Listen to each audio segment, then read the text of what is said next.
Mikhaël Omraam Aïvanhov, The Alchemical Aspects of Hrani Yoga. Today I will say a few words about nutrition. You don't think this is interesting, important, or useful, since you have been eating ever since you were born.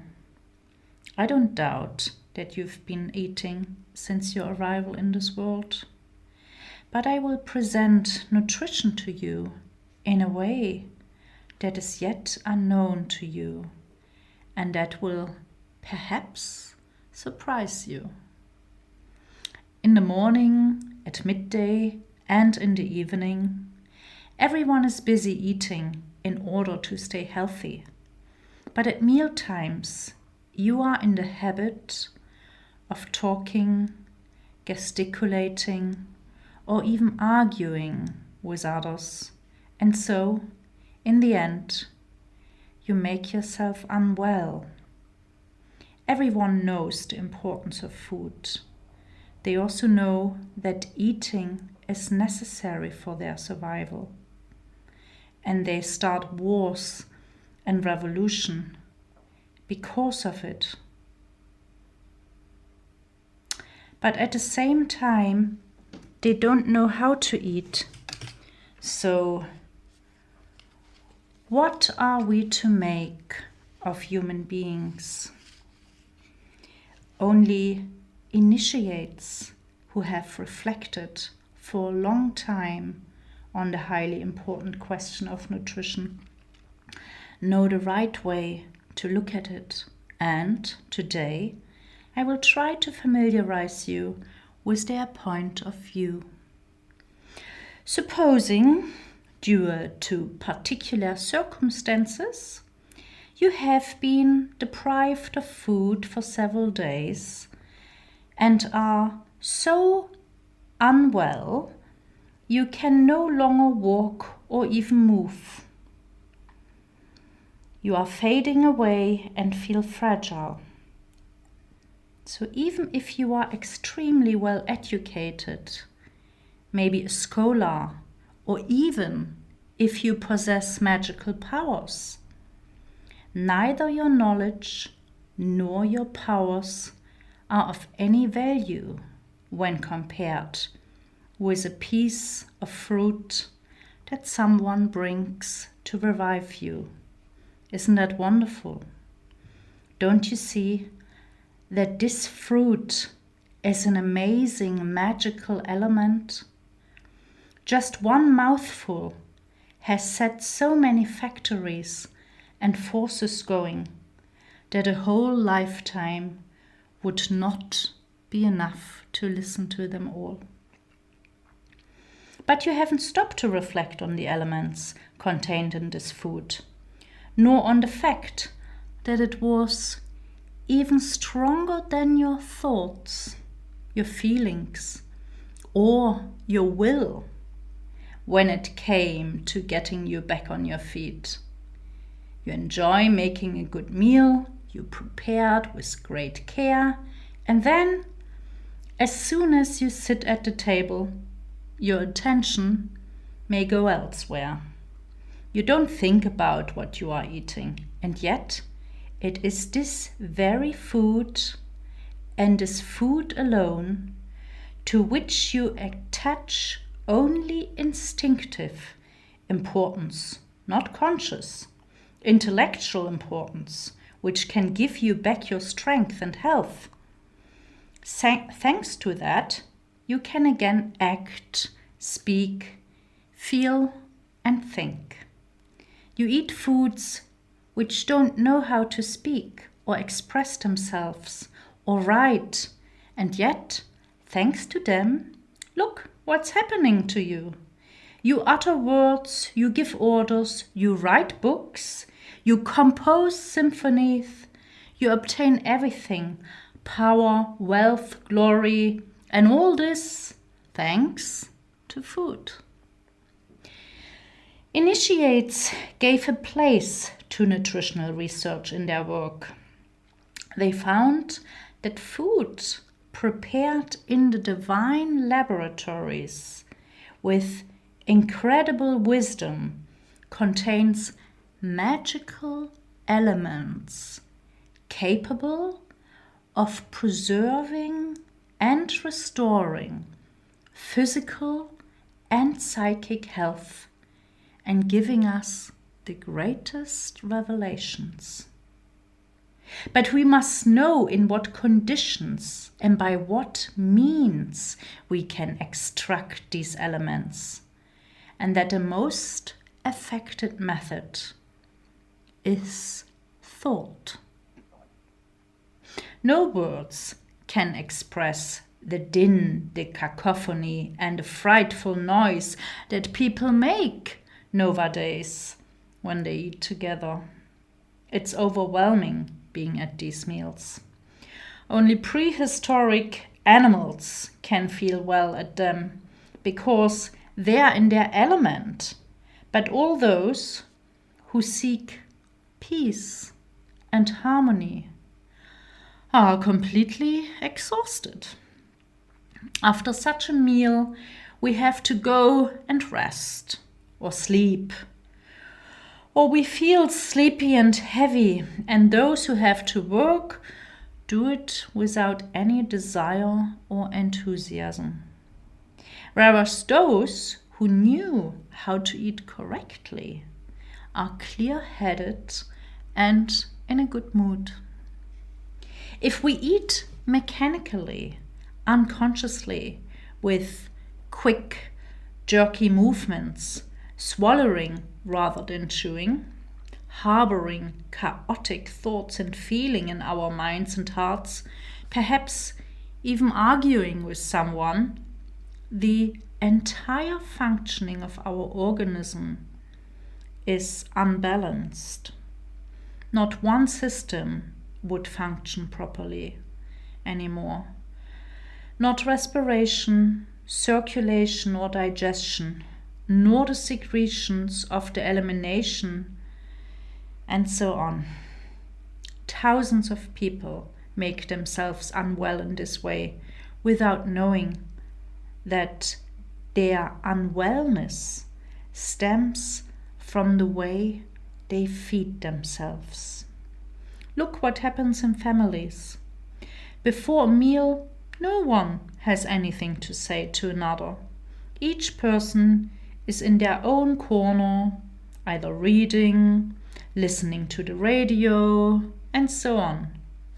But as soon as they sit down to eat, everyone has their tales to tell, or even accounts to settle, and they talk and argue and squabble. Such an attitude is extremely dangerous to health. And if you are intelligent, you must avoid cultivating it. Now let's take a piece of fruit. Without dwelling on its taste, fragrance, color, or etheric substance, let us consider that this fruit, which is filled with the sun's rays, is a letter written by the Creator that we must decipher. Everything depends on how we read this letter. If we do not know how to read it, we will derive no benefit from the fruit. You will say, but then how shall we eat? When they sit down for a meal, having first washed their hands, initiates set about putting themselves in the best condition to receive the elements prepared in nature's laboratories.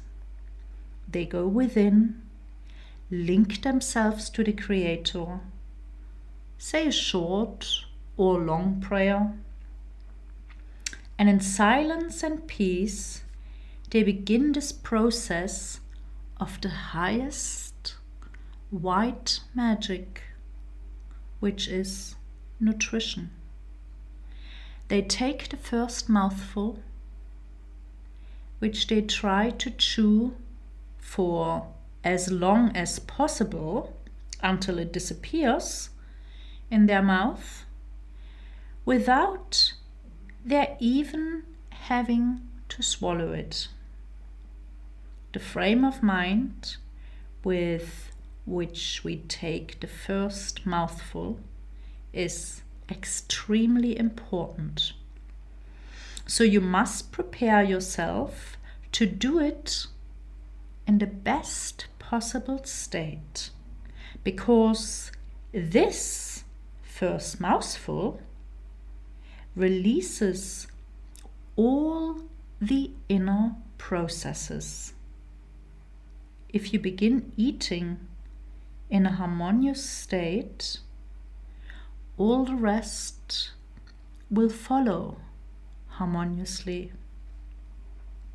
It is also very important to chew well, not only because it helps digestion, of course, but also for another very important reason. The mouth, which is the first to receive the food, is the main laboratory, because it is the most spiritual. The mouth plays the role of a real stomach on another level. It absorbs the food's etheric particles, which are the finest and most powerful energies, and the grosser materials are then sent to the stomach. The mouth contains highly perfected apparatus. The glands that are situated on both sides under the tongue are charged with the special work of capturing the etheric particles of the food. You already experienced this many times. There you were, almost dying of hunger, lifeless, and you began to eat. From the first mouthfuls, even before the food had been digested, you already felt restored, had already perked up. How could this happen so quickly? Thanks to the mouth, your organism had already absorbed all the extraordinary energies. It had absorbed the etheric elements, which immediately fed the nervous system. Before the stomach receives the food, the nervous system is already nourished. We must divest the food of its divine energies, and only the mouth does this. Initiates eat their meals in such a way that they draw from the food the nutritious elements that will make up the building materials, not only for their physical organism, but also for their spiritual organism. Given that humans possess not only a physical body, but other more subtle bodies, the etheric, the astral, the mental, the causal, the buddhic, and the atomic body, they must know how to nourish these subtle bodies, which are often undernourished due to ignorance. They know more or less what food they must give to their physical body.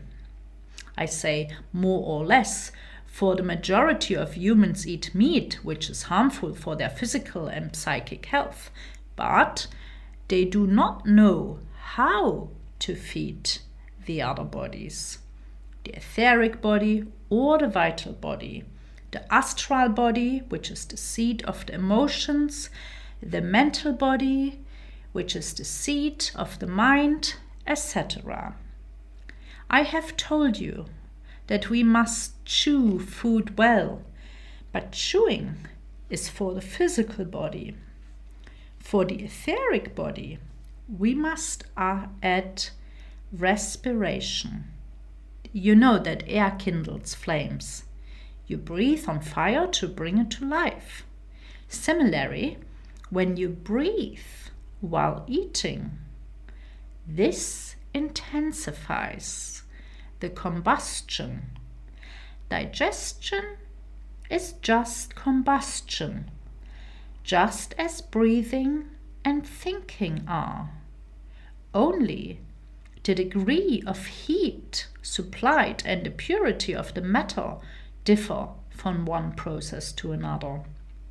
So, when you eat, you must stop from time to time and breathe deeply, so that this combustion allows the etheric body to draw the more subtler particles from the food.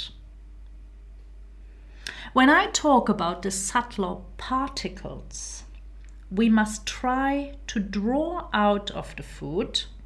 You mustn't be surprised.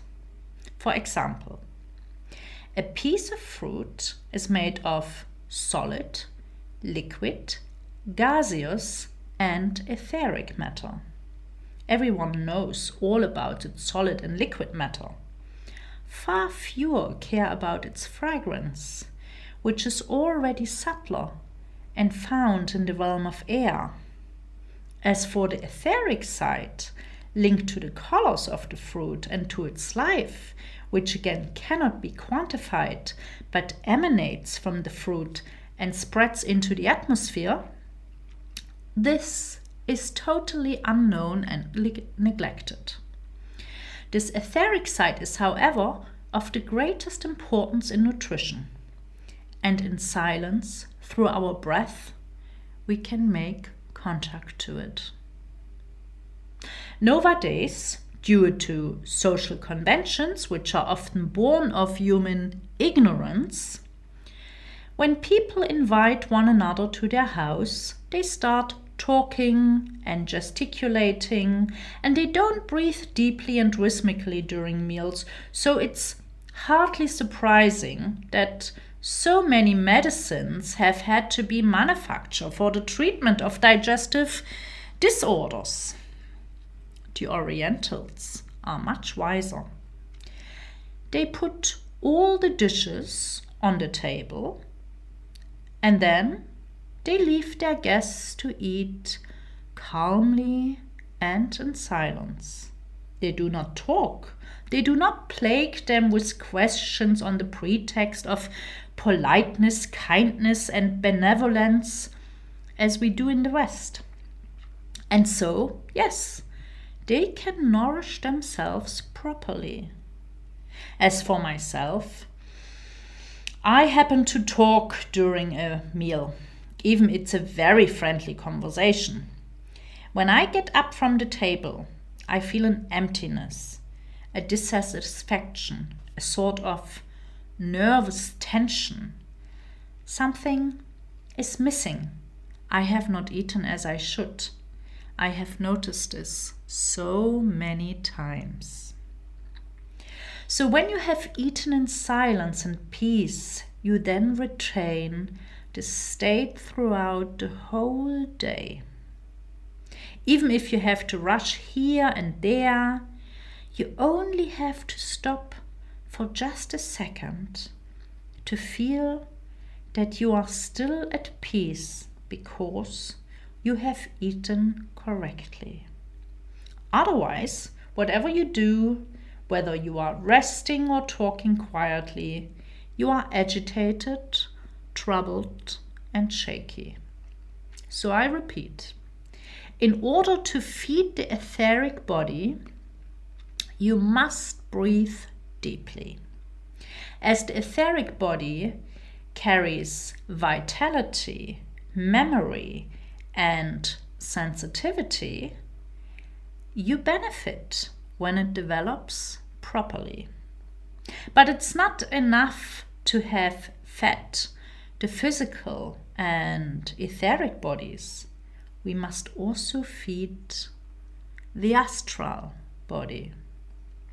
Given that the astral body is nourished with feelings and emotions, which are made of finer and subtler matter than the etheric particles, we can nourish it by loving the food, by thinking that it has been prepared in the Lord's kitchen and that it's a gift, a blessing.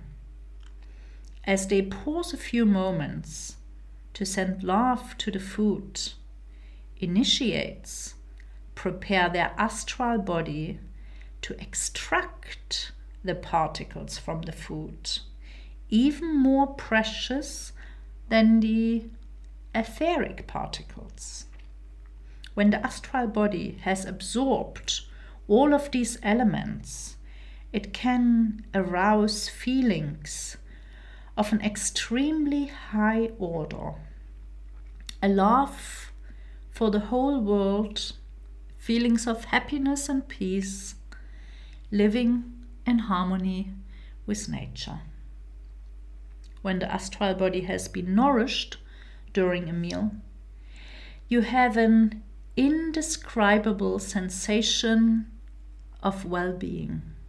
You feel generous, kind, almost indulgent. If you have urgent question to resolve, you are broad-minded, patient, and you know how to compromise. Conversely, if the astral body has not been nourished, if you have eaten while grumbling, criticizing others, or becoming angry, then you display bitterness, agitation, and prejudice. And if you have difficult problems to resolve, the negative or unjust side always tips the balance. You then try to justify yourself by saying, "What do you expect, my friend? There's nothing I can do about it. I'm stressed." Well, then, calm yourself down.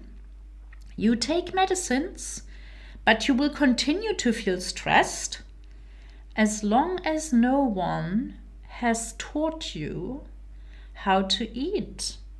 And you are ignorant of the fact that you can improve the state of your nervous system during mealtimes.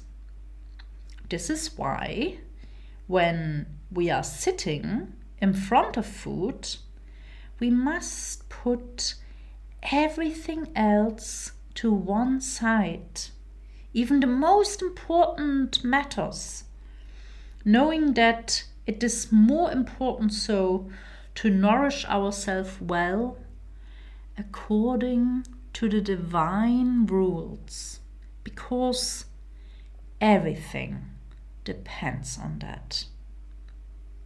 If we have eaten correctly, everything else will rapidly be dissolved. So, eating correctly allows us to save a lot of time and energy. We should not imagine that we can resolve problems more easy or more quickly by being in a state of feverishness and tension. On the contrary, we drop things, we make tactless remarks, we bump into people, and we create a lot of damage when we have to spend days repairing. Disciples, knowing they must take time and satisfy divine laws, can resolve things in a few minutes that would have otherwise taken 24 hours or more to resolve, because in clarity and light, problems can be resolved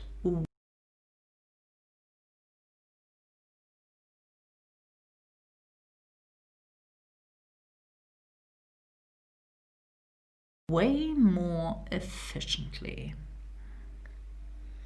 In order to nourish their mental bodies, initiates concentrate on the food and even close their eyes so as to concentrate better.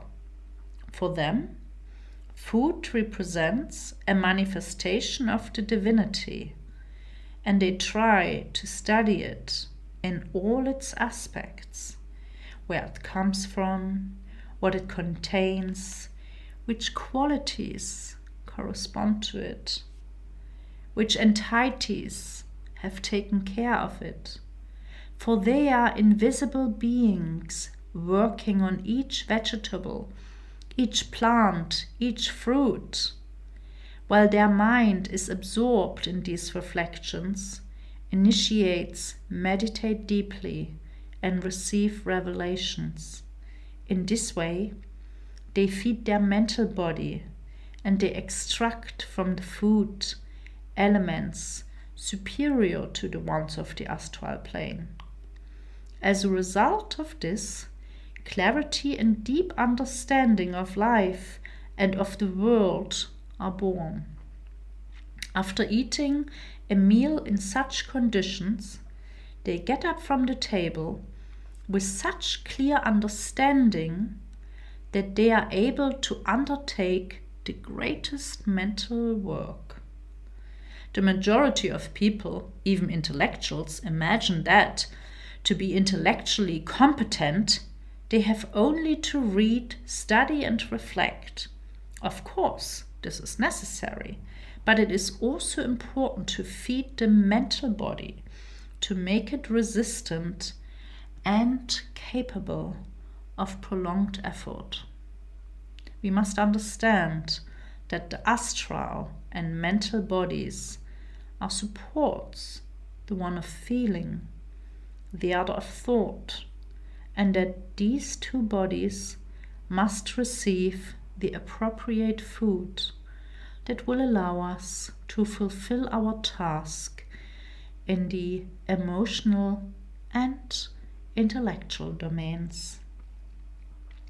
Beyond the etheric, astral, and mental bodies, human beings have other, subtler bodies. The causal, the buddhic, and the atmic bodies, which must also be nourished. So, after breathing deeply, eating the food with love, and meditating on it, allow yourself to feel a sense of gratitude towards the Creator. For in this way you will reach true communion with the universe. If you know how to feed your three higher bodies, you will be in rapture and ecstasy. For these subtle particles that you capture are distributed everywhere, in the brain, in the solar plexus, into all your organs, and you begin to realize you have other needs, other desires, other joys, and also other possibilities which all open up before you. Before, you were like stone, you were asleep, whereas now you become vibrant, sensitive, and awake. When you have finished your meal, you must not get up straight away to start work and begin discussions. But neither it is good to go and sit for 1 or 2 hours in an armchair or on the sofa. When you have finished eating, remain calm for a moment and take a few deep breaths to allow the prana to better distribute the energies throughout the organism. You will then feel extremely well disposed to undertake all sorts of work. Whereas if you lie down to take a so-called rest, in fact, you do not rest. You become limp and your body becomes heavy. You may never have considered nutrition from this perspective. In the new race that is to come during the age of Aquarius, humans will be taught that nutrition is not the simple, ordinary process they tend to dismiss it as, but that behind this daily act of eating, God has hidden the possibility for each one of us to do great psychic and spiritual work of the highest importance, because nutrition involves the entire human being. Let's suppose you have no time to pray because you are far too busy. You hide behind this excuse so that you have no spiritual life at all. In fact, at least 3 times a day, you have the best conditions in which to link with heaven, with the Lord, because 3 times a day you are usually eating. Everyone is obliged to eat every day. We always take time to eat. We have no time to pray, no time to read or to meditate, but of course, we always have time to eat. We cannot go without eating. The whole world understands that. Even the cruelest people, those in prison or anywhere else, will give you something to eat. They may humiliate you. They make martyrs out of you. They may deprive you of everything, but they will always give you something to eat. The whole world understands that food is indispensable. So why not benefit from the moments when you are taking in food to add a prayer to it, a thought of gratitude and love? No one can say they have no time. Don't we eat 3 times a day? It is in these moments that heaven gives you the best conditions for doing your spiritual work. Try it. I have tried it consciously since I was young, and each day I make the effort to try it again, because I am conscious that these are riches and gold that I am depositing in the heavens bank. I know that what I have just told you is not for everyone. Each person may do what he or she likes, but the disciples of the universe who have a high ideal must make the effort to conform to these magnificent rules, and they will be amazed as they discover all the possibilities open to them for calming and strengthening themselves, and for improving their physical and spiritual health. In knowing how to nourish themselves on all levels, they have no need for others to remedy certain physical or psychic troubles. From now on, nutrition will be considered one of the best yogas there is, although it has never been mentioned anywhere. All the other yogas, Raja, Kama, Laya, Inanna, Kriya, or Agni yoga, are also very magnificent, but it takes years to obtain the least result, whereas with Hrani yoga, this is what I call it because it's the Bulgarian translations for food, the results are very quick. This is the easiest and most accessible of all the yoga. It is practiced by all creatures without exception, although unconsciously for the moment. All alchemy and magic are contained in this yoga, which until now has been the most underrated and the most misunderstood. It is unbelievable that even intelligent people have never realized the secrets that are hidden in nutrition. Try, if only for a week, to eat according to these rules I am giving you. Obviously, you will notice that it is difficult to keep quiet during meals and concentrate only on the food. Or else, if you succeed in being externally, you are making a noise inside. Or again, if you manage to be quiet inside, your thoughts may wander elsewhere. This is why I'm telling you that nutrition is yoga. For knowing how to eat requires concentration, attention, mastery, but also intelligence, love, and willpower.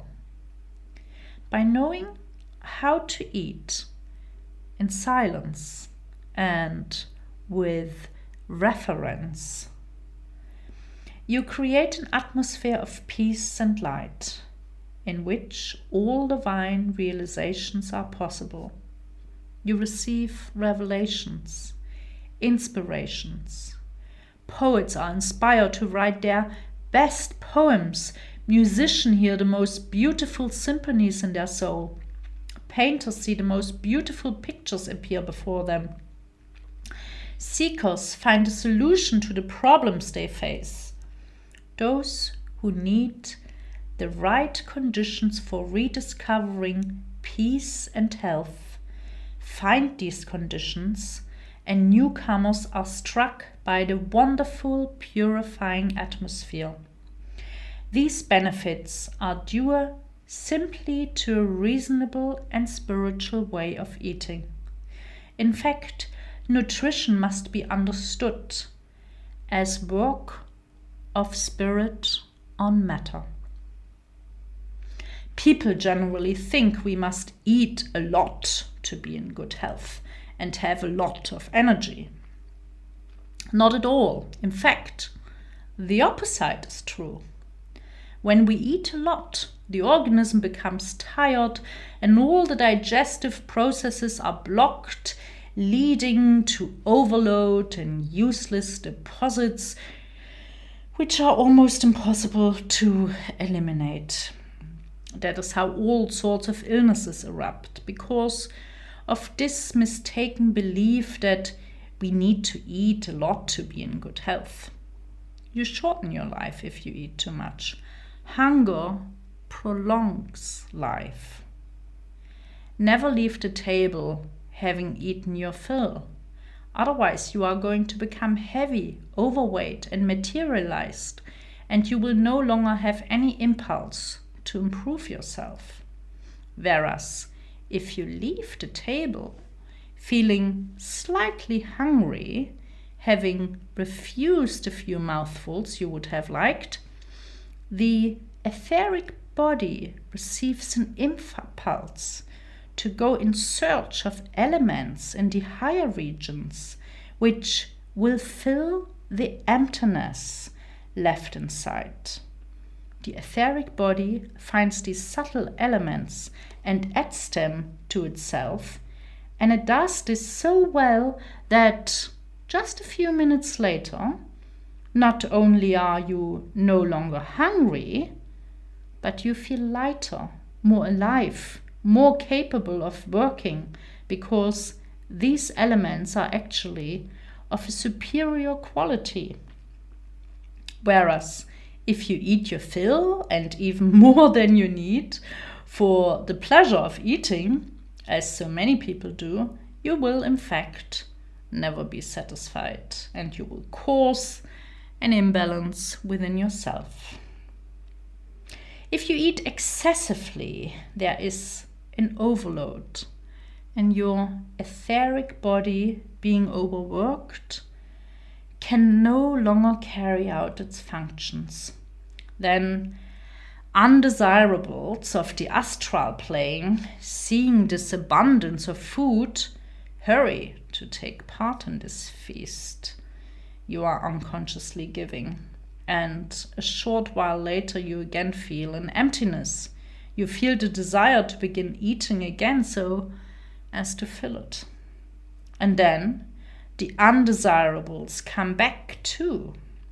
This is how you become magnificent bait, attracting and feeding thieves and the famished on the astral plane who have a feast at your expense. It is astonishing to see that humans who seek to probe the mysteries of creation and are in quest of its greatest secrets despise and disregard the process of nutrition in which God has placed all his wisdom. If we study the laws of nutrition, we note that these same laws are to be found throughout the universe. They regulate the exchanges between the sun and the planets, and they are valid in all domains, in particular that of love and, indeed, in the process of conception and gestation too. What do you know about nutrition? Observe yourself when you eat, and you will see how you evolve and how evolved you already are. If you have no respect for the food that God himself gives you, who will you have it for? When you respect food, you will understand the mysteries of communion. And Jesus' words, "Eat this, this is my body, drink, this is my blood.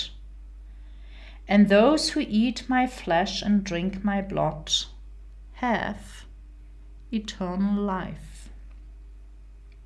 Food is already blessed and consecrated by the Creator. The greatest proof that food is blessed is that it gives us life. God is in the food, in the form of life. If you believe that humans have to bless the food first for to give them life, you are still far from the truth.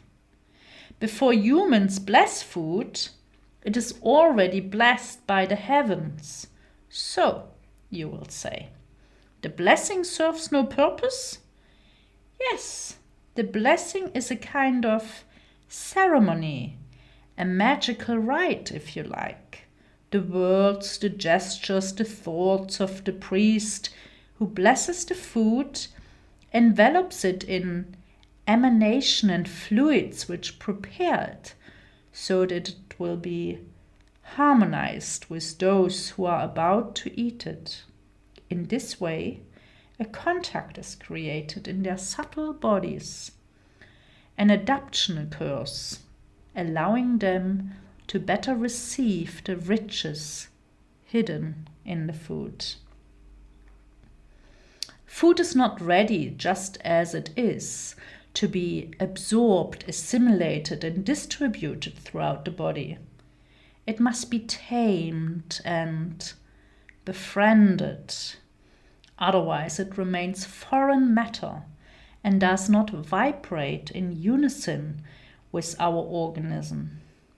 If I am constantly repeating that we must get into the habit of eating our meals in silence, with reverence, love, and gratitude, it is because this way of eating can change the food so profoundly it no longer contains any foreign particle.